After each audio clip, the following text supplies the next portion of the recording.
لا الہ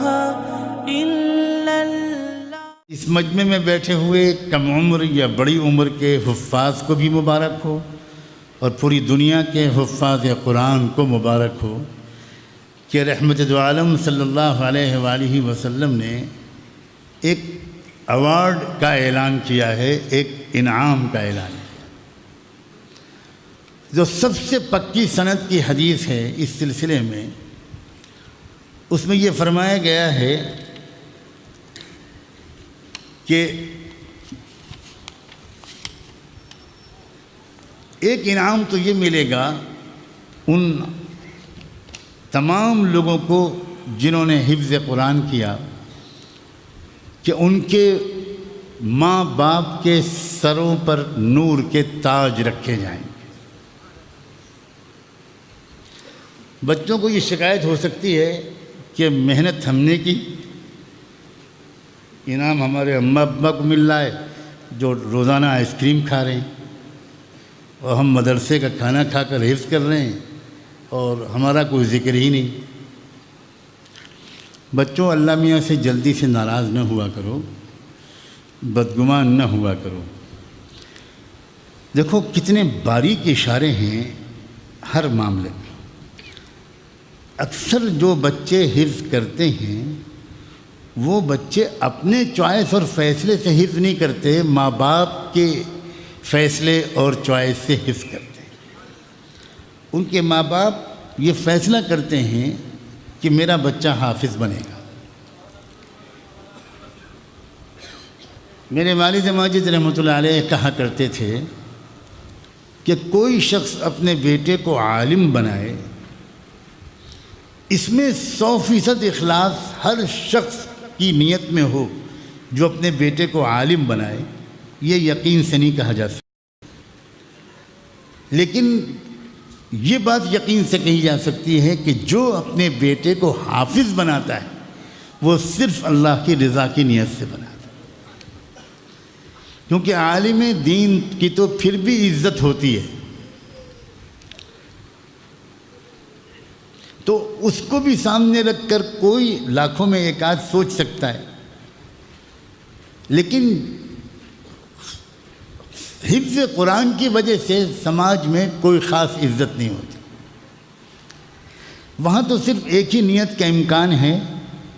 کہ میری مغفرت ہو جائے گی، میرا بیٹا جنت میں مجھے لیے بغیر نہیں جائے گا، اللہ مجھ سے راضی ہو جائے گا۔ اس مخلصانہ نیت کا احترام کر کے اللہ تعالیٰ نے یہ ایک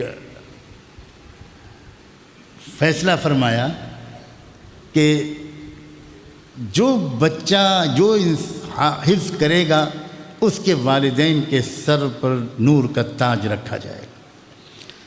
اور ظاہر ہے کہ جب جس کے سر پر نور کا تاج رکھا جائے گا، آپ سوچئے کیا سب کے سامنے اللہ روز محشر سر کا تاج رکھنے کے بعد اس کو جہنم میں بھیج دیں گے؟ اس میں تو چھپی ہوئی ہے یہ بات کہ ان والدین کی مغفرت یقینی ہے۔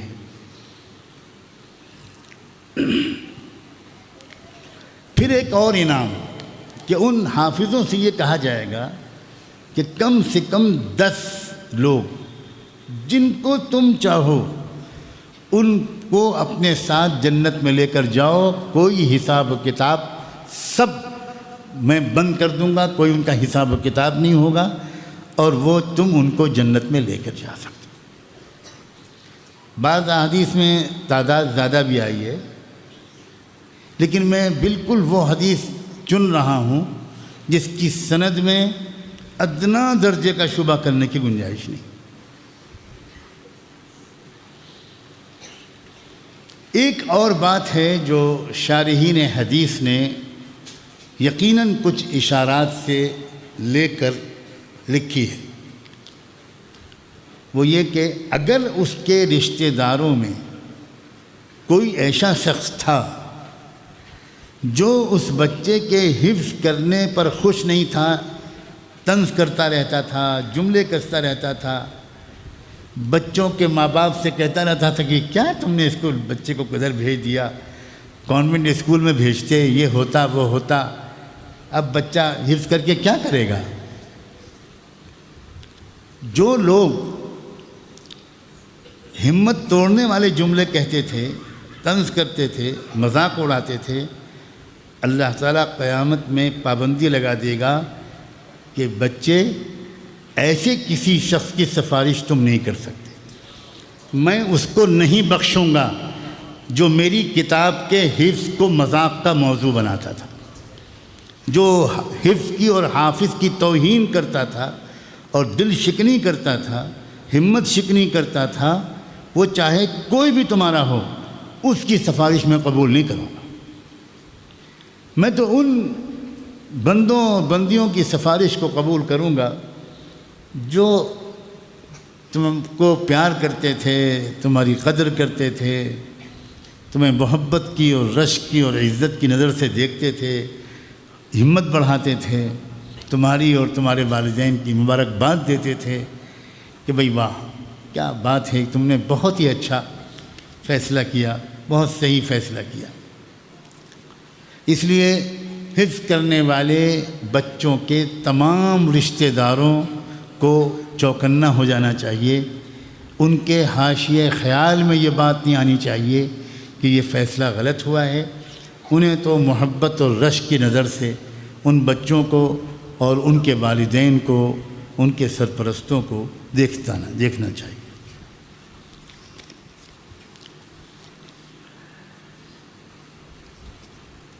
آج کے زمانے میں کوئی ڈیٹا اگر سیو کرنا ہوتا ہے تو کمپیوٹر میں دو طریقے ہوتے ہیں،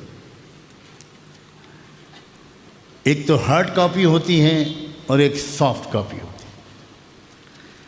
اللہ کا کلام دونوں طریقے سے اللہ تعالیٰ نے محفوظ کرنے کا فیصلہ فرمایا ہے۔ یہ لکھا ہوا چھپا ہوا قرآن مجید جو ہمارے ہاتھ میں ہوتا ہے، یہ اللہ کے کلام کی ہارڈ کاپی ہے، اور حافظوں کے سینے میں یہ جو قرآن ہوتا ہے اللہ کا کلام، یہ اللہ کے کلام کی سافٹ کاپی ہے۔ ڈیٹا کہیں سی ڈی میں سیو کیا جاتا ہے، ڈسک میں سیو کیا جاتا ہے، تو اللہ تعالیٰ نے انسانوں کے دلوں میں اور شاید امت محمدیہ کے افراد کے دلوں میں خاص طور پر وہ ایسی ہارڈ ڈسک فٹ کی ہوئی ہے، ایسی سی ڈی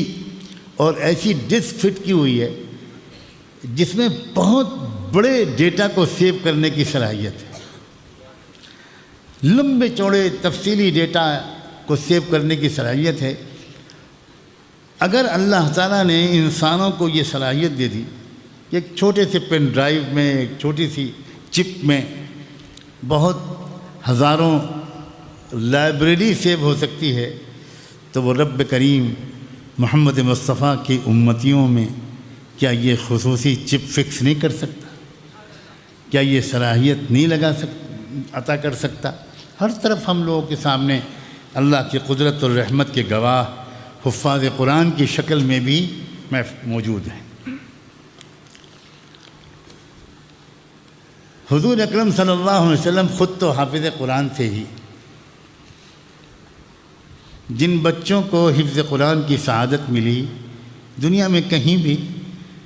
انہیں یہ بھی محسوس کرنا چاہیے کہ ان کا ایک خاص رشتہ اپنے پیارے نبی صلی اللہ علیہ وسلم سے اس دن جڑ گیا، بن گیا جس دن ان کا حفظ قرآن مکمل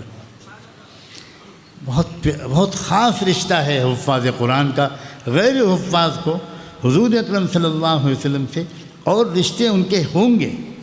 لیکن یہ جو حافظ قرآن والا رشتہ ہے یہ تو صرف انہی کو ملتا ہے جو حافظ قرآن بنتے ہیں۔ بلا شبہ حضور اکرم صلی اللہ علیہ وسلم کے قلب و دماغ سے، آپ کے جسم و روح سے ایک خاص رشتہ ان سب بندوں اور بندیوں کا بن جاتا ہے جن کے سینے میں اللہ کا کلام محفوظ ہو جاتا ہے۔